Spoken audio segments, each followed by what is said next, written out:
Hi, I'm John F. Allen, And I'm RJ Sullivan. and we're the Two Towers. From this point, we're going to tackle our television news. And first up is Amazon Prime renews hit animated series Invincible for 2 additional seasons. This past weekend, the final episode of Invincible Season 1 was released on Amazon Prime. Soon afterwards, it was announced that Amazon has officially renewed Invincible for 2 more seasons. Co-creator Robert Kirkman has expressed his gratitude to Amazon for their efforts in bringing Invincible to life via animation, and that he's excited for the upcoming seasons, according to online sources. Invincible began as a comic book series created by Robert Kirkman, Corey Walker, and Ryan Ottley for Image Comics back in 2003. The series ran for 144 issues until its conclusion in 2018. Invincible is a very creative and oft-times brutal look at tropes within the superhero comic book genre. Very much like The Boys, a live-action adaptation also available on Amazon, it doesn't pull any punches on its blood, guts, and very violent content. However, it also does an extremely good job of developing a relatable character whose humanity is put to the test as the fate of the world hangs in the balance. Currently, there's no specific timetable available as to when the second season of Invincible will premiere. How excited are you to learn about the renewal of Invincible? Please let us know and drop a line in the comments section below. But before we move on to our next topic, do you have anything to say about this, RJ? Invincible, I'm a bit behind on some things. As you know, I just finished The Boys. I watched the Harley Quinn HBO Max series, of which I cannot say enough good things about. I'm going through Doctor Who. We're in a world where sometimes it's a little hard to keep up with stuff. So I'm not up on the Invincible yet. I've seen a lot of buzz about it. Seems really good buzz, but I don't have much to say. I'm just gonna ask you, John, your opinion of the first season, and then we can move on. Absolutely. So let me just say that hands down, this first season of Invincible was completely awesome. It's not for children, even though the protagonist is a high school student. I would not let anyone younger than like 15 or 16 even, come near this show. And believe me, I'm not approved by any stretch of the imagination, but this series does not pull any punches where blood and guts and very violent behavior is showcased. If you have watched The Boys, this series does more than that for our viewers with regards to gore, to blood and guts and things of that nature. Of course, it's an animated show, so there's not a lot of, set cost or expense in that vein, and they're able to show a lot of things that maybe would be cost prohibitive or time prohibitive with a live action show. But let's just put the cards on the table. This is a very violent show. However, as much as it is violent, it is also very introspective when you're looking at the main character and you're seeing his name is Mark Grayson, and he is Invincible. That's Invincible is a superhero name. And you're seeing him deal with larger than life situations and being a teenager and all that comes along with being a teenager, and knowing that what he does or does not do, may have an impact on the planet's survival. So there are a lot of great stakes that this character has, on the line. And there's a lot of shows of his humanity and how that's put to the test. So outside of the blood and guts, there's a lot of heart to this show, and I definitely would highly recommend it to anyone who has not seen it. The animation was top notch. The writing was top notch. The actors were top notch. The voice actors were amazing. some of whom you will recognize. I won't go into a lot of details here, but let's just say that I am chomping on the bit for seasons 2 and 3. So, Okay. Sounds good. right. So that's a I ringing need to catch endorsement. up, but we'll talk later. Absolutely. Absolutely. So next on our topics is Finn Wittrock, cast as Guy Gardner in HBO Max's Green Lantern series.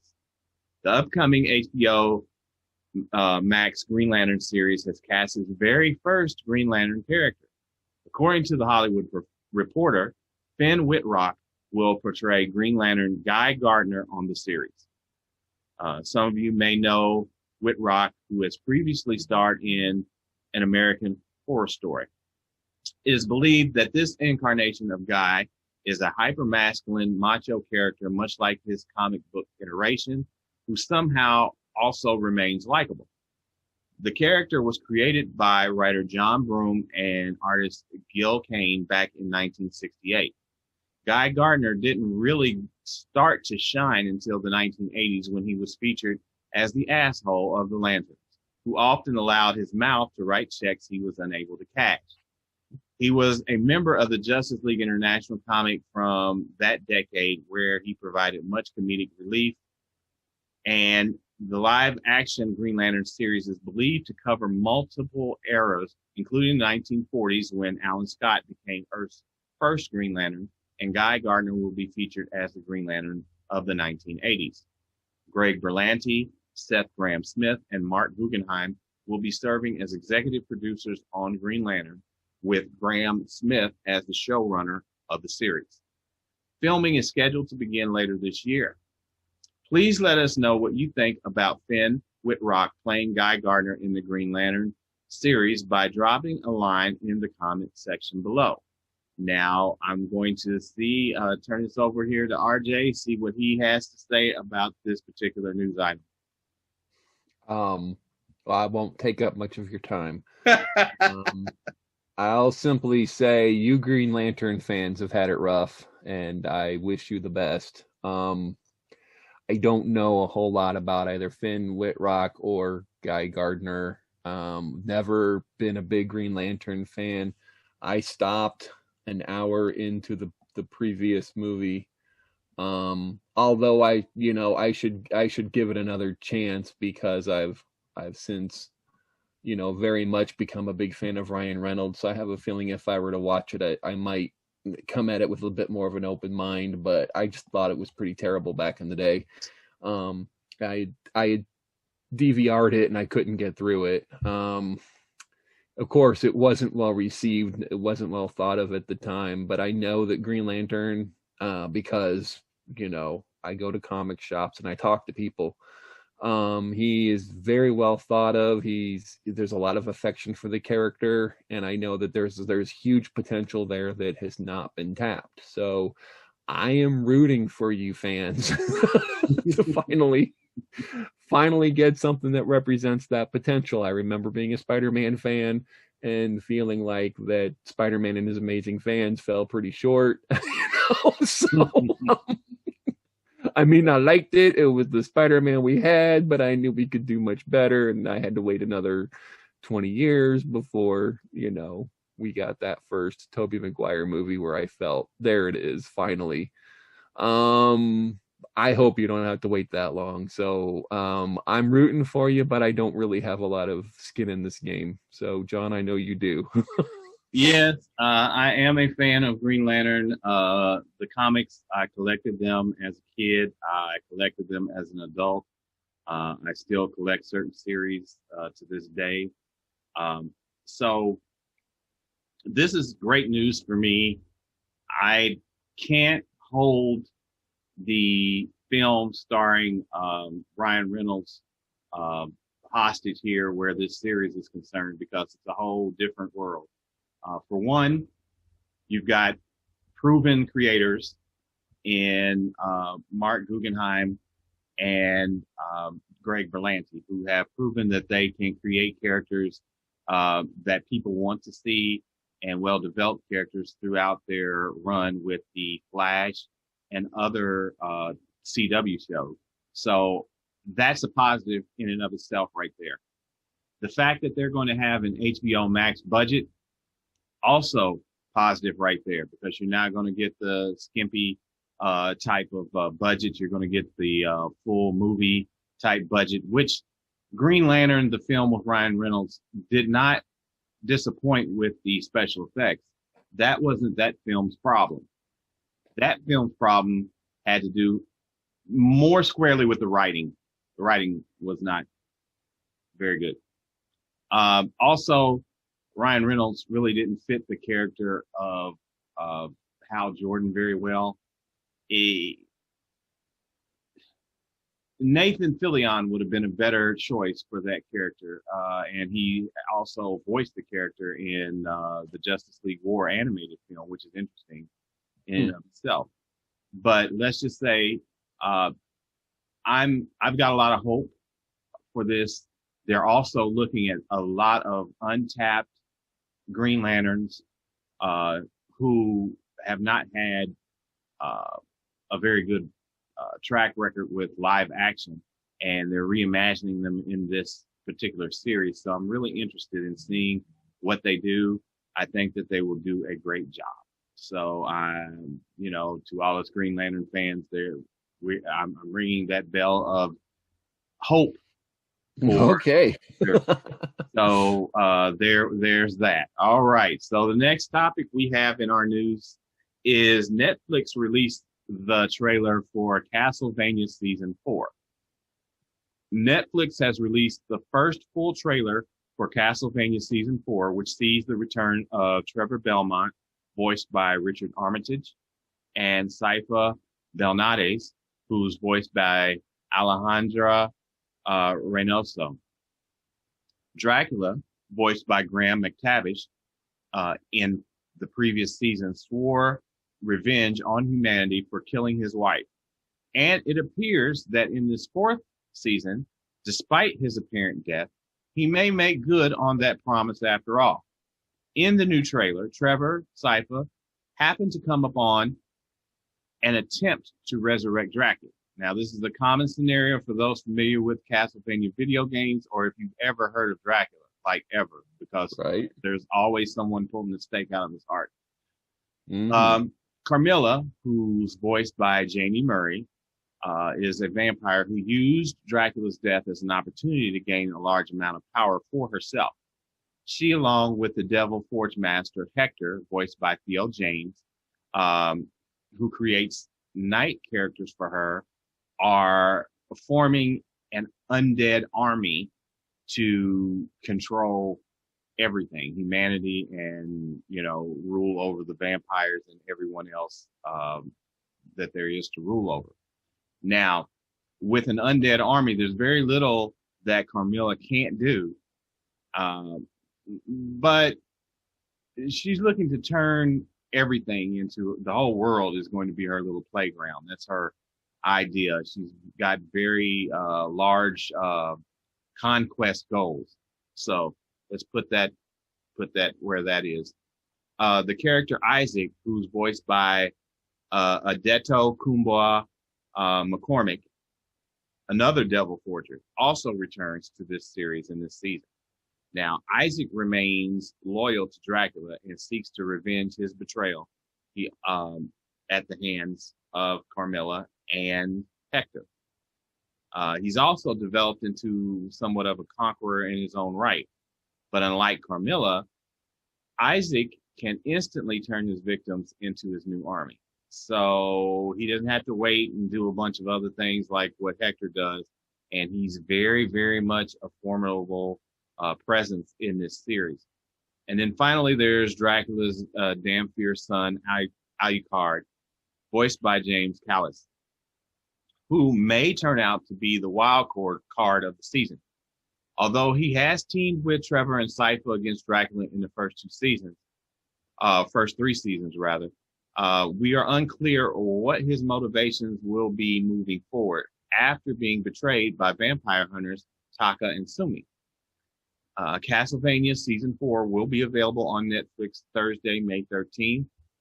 For all of you listeners out there, all of our listeners out there who are fans, if you're looking forward to Castlevania Season 4, please drop some lines in the comments section. We'd love to hear what you think.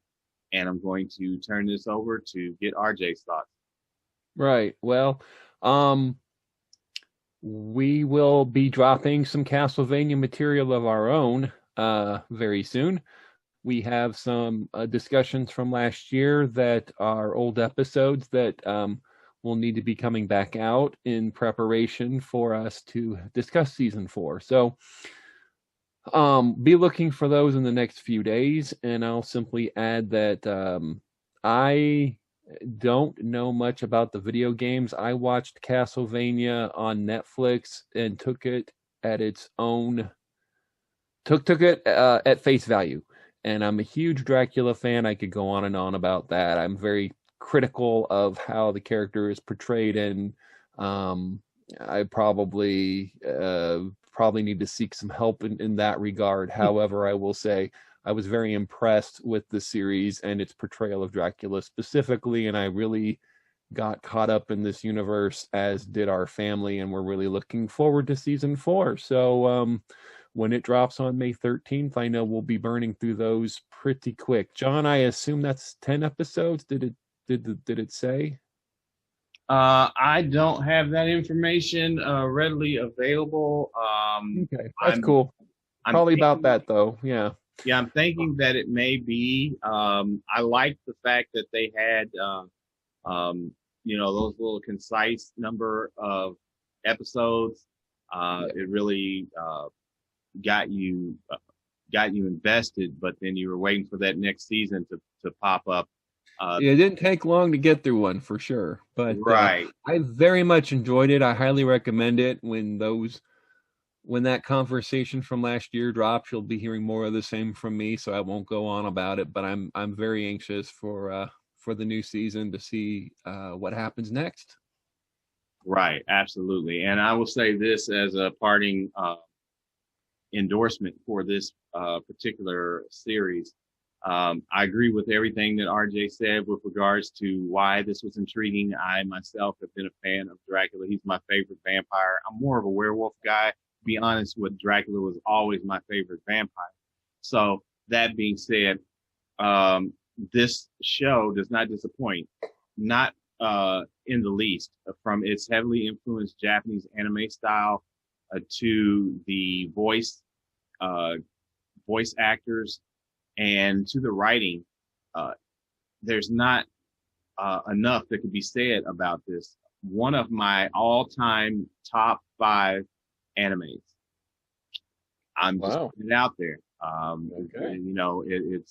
It's up there, and anyone who knows me or knows about my anime choices, there's Afro Samurai, there's Samurai Champloo, there's Cowboy Bebop, and then there's Castlevania, and and of course Akira, which I could not mention. Sure. If I'm going to watch anime and I'm going to watch it repeatedly or over again or get that type of feeling out of it, those would be my 5, definitely. So, kudos to Netflix. I'm really hoping that, they, and I'm confident that they will deliver on Season 4 as they have in the previous 3 seasons. And one last note, the video games, awesome. I've played them over the course of my time. I'm not a heavy gamer. I'm a light gamer. But when I do game, I love this series. It's of video games that this particular show is based on. So for all of those unfamiliar, I would definitely not only recommend the TV series, but also the video games. Definitely well worth your time. All right. So our final topic is Marvel releases the first look at Miss Marvel's comic accurate costume. So this past week, we got our first look at star Iman Vellani in full costume as the title character Kamala Khan, aka Ms. Marvel. We first saw the actress in what appeared to be a homemade Captain Marvel costume late last year, which was inspired by a prior version of Carol Danvers' comic book costume. this newly released version of the Miss Marvel costume is presumed to be the final version of the costume, which Kamala Khan will wear when she returns in Captain Marvel 2 in November of 2022. Now, I'm not the biggest fan of the Miss Marvel character. That's not to say I don't like her. That's to say that I'm not a uber fan of hers, but I've always enjoyed her in team books where, like the Champions or the Young Avengers, and in those types of settings. I think that, for representation, I'm so proud that they have a Muslim character that is being represented in the comics and now in the MCU. So that's very important. I will say that. Also, with this particular look at this costume, it looks awesome. I'm sure, as good as it looks in this picture, which, it's a still photo, when they put all the other effects into play in the actual series, I'm sure that it is going to look even more awesome. They did a good job with the comic book accuracy of the costume, and kudos to the costumers for the MCU, and also to the actress who fits the role with regards to her look. Of course, we haven't seen any of her acting in the role yet, but from what I've seen from the still pictures and everything else, I am very interested in watching this series when it debuts on Disney Plus. What are your thoughts, RJ? This is another one. I'm a wait and see guy on this. I don't know a whole lot about Miss Marvel. What I know about Miss Marvel is probably 30 years or so out of date, and this is a completely different character at this point. But I will say that I like the look a great deal. I like the idea a great deal. It's all going to come down to execution, and these shows on Disney Plus have been consistently of very high quality. So I'm anxious to see how it all plays out. I think on the page, the image looks great and the idea is good. But I'm not anticipating much because it's just not there's so many areas of comic book fandom that people get into, and this just isn't something I particularly followed. Kind of like the Eternal story before it. It's just, I was a Spider-Man and X-Men and a couple other titles, Wonder Woman, and then I really didn't have time for much more. That's just the way it is. When you collect comics, you can't read everything. So I am cautiously optimistic. It's just going to come down to how it all plays out.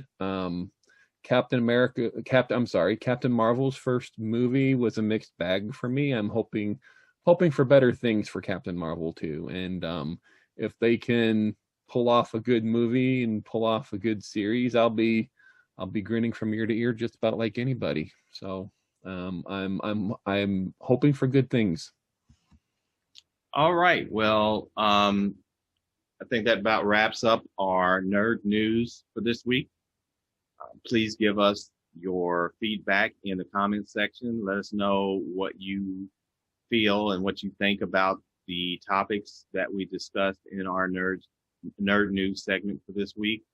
We'd love to hear from you, and also give us suggestions for what you might want to hear about. There's a lot of nerd news going on. There's a lot of subjects to cover, and we would like to hear from our viewers and listeners as to what you think and what your feelings are. So we will leave you with this. Always remember that we are here to provide the best in edutainment for nerd news. That's what this particular series on our YouTube channel and in our podcast show is for. And we want to hear from you guys all the time. So please give us a thumbs up, drop us a line, let us know what you think. We love to hear from you. And until next week, Stay nerdy. The Two Towers Talk Show is sponsored in part by OG Nerds, a new social media community dedicated to nerds of a certain age, 40 and over, although all are welcome. Members are encouraged to share articles and links on their favorite nerdy topics such as animation, anime, art, books, writing, comics, manga, movies, music, sports, tech, science, TV, video games, RPGs, and more. Be sure to visit them on Facebook, Twitter, and Instagram. The Two Towers Talk Show is sponsored in part by Showtime Cinema in Mooresville, Indiana. Their friendly staff is always willing to go the extra mile to make your movie-going experience an enjoyable and memorable one. Enjoy the comfort of their new cushioned seating in their spacious auditoriums, and while you're there, be sure to stop by the concession stand and purchase some popcorn where real butter topping is an option. They're located at 300 South Bridge Street in Mooresville, Indiana. We hope to see you at the movies.